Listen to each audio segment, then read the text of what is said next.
ধুতি সাদা পাঞ্জাবিতে দাগ দিতে পারেননি, যতই ছি করে মিছিল করেছিলেন, আজকে সেই সমাজও বুঝেছে যে আমরা ভুল করেছি, অন্যায় করেছি। মূলত বুদ্ধদেব ভট্টাচার্যকেই ফিরে পাওয়া যাবে কিনা এটা বলা আমার পক্ষে কঠিন, কিন্তু নতুন অনেক বুদ্ধদেব ভট্টাচার্যের মধ্যে তার স্বপ্ন বেঁচে থাকবে। বুদ্ধদা তো সবার জন্য ছিলেন, বিশেষ করে তার যে একটা চিন্তা ভাবনার বাংলার জন্য, যেটা কৃষি আমাদের ভিত্তি, শিল্প আমাদের ভবিষ্যৎ, সবটাই তো একটা মিথ্যে গুজব প্রচার তার মধ্যে দিয়ে শেষ করে দেওয়া হলো। যুবকরা যাদের একটা ভবিষ্যৎ ছিল, যে একটা রোজগার হবে, সবটাই শেষ হলো। অনেকের স্বপ্নভঙ্গ হলো।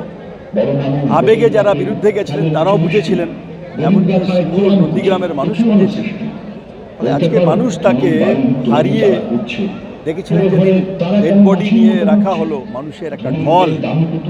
আজকেও সেই শেষ শ্রদ্ধা জানাতে মানুষ এখানে এসছেন, এবং আসছেন যখন তার মধ্যে দিয়ে এটাই তো যে আপনি সঠিক ছিলেন। নন্দীগ্রামের গুলিটাকে তো মমতা ব্যানার্জি আর শুভেন্দু অধিকারী বললেন যে আসলে ওটা তারা নিজের মধ্যে ঠিক করে করেছিলেন। তার সাদা ধুতি সাদা পাঞ্জাবিতে দাগ দিতে পারেননি, যতই ছি করে মিছিল করেছিলেন, আজকে সেই সমাজও বুঝেছে যে আমরা ভুল করেছি, অন্যায় করেছি। ফলে বুদ্ধদা সাদা পাঞ্জাবি সাদা পায়জামা মানে ধুতি দাগ লাগেনি, মানুষ বুঝেছেন আজকে। সেই এই শূন্যতা পূরণ করা তো কঠিন বটেই, কিন্তু বুদ্ধদেব ভট্টাচার্যের দেখানো পথে আজ নয় কাল বাংলাকে হাঁটতে হবে, আমাদের সবাইকে হাঁটতে হবে। ফলত বুদ্ধদেব ভট্টাচার্যকেই ফিরে পাওয়া যাবে কিনা এটা বলা আমার পক্ষে কঠিন, কিন্তু নতুন অনেক বুদ্ধদেব ভট্টাচার্যের মধ্যে তার স্বপ্ন বেঁচে থাকবে, এবং সেটাই এগিয়ে নিয়ে যাওয়া আমাদের কাজ। আজকের দিনে রাজনৈতিক সেখানে আরও বেশি করে প্রাসঙ্গিক হয়ে উঠে আমরা যে চিন্তা, আমরা যে পরিকল্পনাগুলো ছিল আজকে বাংলা যে। হ্যাঁ, বোঝা যাচ্ছে তো পশ্চিমবঙ্গে এক আরজিকর নিয়ে পশ্চিমবঙ্গ সরকার যা করছে, রাজনৈতিক মূল্যবোধ, সরকারের ভূমিকা, প্রশাসন কিভাবে কাজ করা উচিত, এই সমস্ত ধারণা তো ঘেটে ঘুটে যাচ্ছে। এই আরজিকর নিয়ে যা ঘটনা ঘটছে তার এর মধ্যে দাঁড়িয়েও আমরা মুখ্যমন্ত্রী বুদ্ধদেব ভট্টাচার্যকে ভীষণভাবে মিস করেছি, যিনি অন্যায়কে অন্যায় বলতে পারতেন, গোটা অ্যাডমিনিস্ট্রেশনকে নির্দেশ দিতে পারতেন, এবং সেই অনুযায়ী শাস্তি, তদন্ত ইত্যাদি সমস্তটা। আমার ধারণা বুদ্ধদেব ভট্টাচার্য যদি আজকে বাংলায় মুখ্যমন্ত্রীর নাম হতো, তাহলে আরজিকর কাণ্ডের বিচার চেয়ে এতবার এতভাবে এত মানুষকে রাস্তায় নামতে হতো না। ইতিমধ্যে অপরাধীরা সব জেলে থাকতো, সন্দীপ ঘোষদের বারবার চাকরি হতো না। রিচার্ড নিক্সনের কথা ছিল যে every dead communist is a good communist. Communist যতদিন বেঁচে আছেন তিনি খুব খারাপ, মারা গেলে তার থেকে ভালো আর কেউ হয় না। মমতা ব্যানার্জিরা তো নিক্সনদেরই কি বলবো পদাঙ্ক অনুসরণকারী, তারা বামপন্থীদের প্রতি জাতক্রোধ থাকবে। বুদ্ধদেব ভট্টাচার্য বেঁচে থাকাকালীন বিভিন্নভাবে কালিমালিপ্ত করার অসংখ্য চেষ্টা করেছেন, ষড়যন্ত্র করেছেন। এখন বুদ্ধদেব ভট্টাচার্যের আলোয় আলোকিত হয়ে নিজের পাপ ধোয়ার চেষ্টা, সেই কারণে এইসব প্রশংসা আমাদের কিছু যায় আসে। এমন একটি দলের নেতা, তাকে স্মরণ করার জন্যে তার নিজস্ব একটা অভিনব ভাষা আছে। পশ্চিমবাংলা যুব সমাজে কৃষিজীবী মানুষ, খেটে খাওয়া মানুষের যে ভরসা ছিল, যে আশা ছিল, যে আকাঙ্ক্ষা ছিল, এই সবটাই কিন্তু আজকে যে মানুষগুলো আসছে তাদের আশার মধ্যে থেকে সেটা প্রতিফলিত হচ্ছে।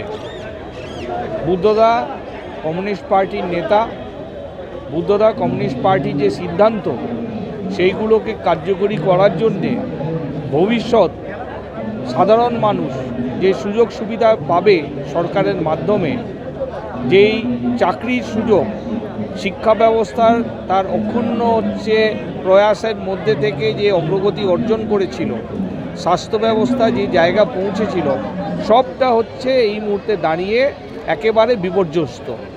ফলে আজকে এই স্মরণসভার মধ্যে থেকে বুদ্ধদার কাজের যে ভালোবাসা এবং বুদ্ধদার যে স্বপ্ন ছিল, সেই স্বপ্ন এখনও পশ্চিমবাংলার মানুষ দেখছে, সেই কথাটাকেই প্রমাণিত করে। বুদ্ধদেব ভট্টাচার্যকে বুঝতে যারা পারেননি, গত 23শে শ্রাবণের পর তারা নতুন করে বুঝতে শুরু করেছে। এটাই হয়, কখনো জীবনে যারে মর্যাদা দিলে না, মরণে তারে দিতে এলো ফুল, এরকম আর কি। তো এরকম এখন সেটাই হচ্ছে। বুদ্ধদেব ভট্টাচার্য 80 বছরের মধ্যে তার প্রায় 58 বছর তিনি রাজনীতির সাথে যুক্ত। 66 সালে মেম্বারশিপ পেয়েছেন। স্বাভাবিকভাবে এই 58 বছরে তিনি যা উপহার দিয়ে গেছেন, সংস্কৃতিকে উপহার দিয়েছেন, যুব আন্দোলনকে দিয়েছেন, বাংলার যুব জীবনের স্বপ্ন পূরণ করার জন্য তার উদ্যোগ, তিনি অনেকটা এগিয়ে গিয়েও বাধা পেয়ে সম্পন্ন করতে না পারার যে মনোব্যথা, এই বেদনা, এটা নিয়েই 2011 থেকে 24 এই 13 বছর অতিবাহিত করেছে। সিওপিডি তাকে আক্রান্ত করেছিল, কিন্তু তার মন ভেঙে দিতে পারেনি। মনটা ভেঙেছে কৃষিভিত্তিক শিল্প ভবিষ্যৎ এই স্লোগান কার্যকরী করতে না পারা। যুবদের মুখের গ্রাস যারা কেড়ে নিয়েছে, তাদের বিরুদ্ধে এক ঘৃণা ছিল, কিন্তু তারপরেও তার প্রত্যয় ছিল যে একদিন না একদিন মানুষ বুঝবে এবং তার লক্ষ্য কার্যকরী হবে।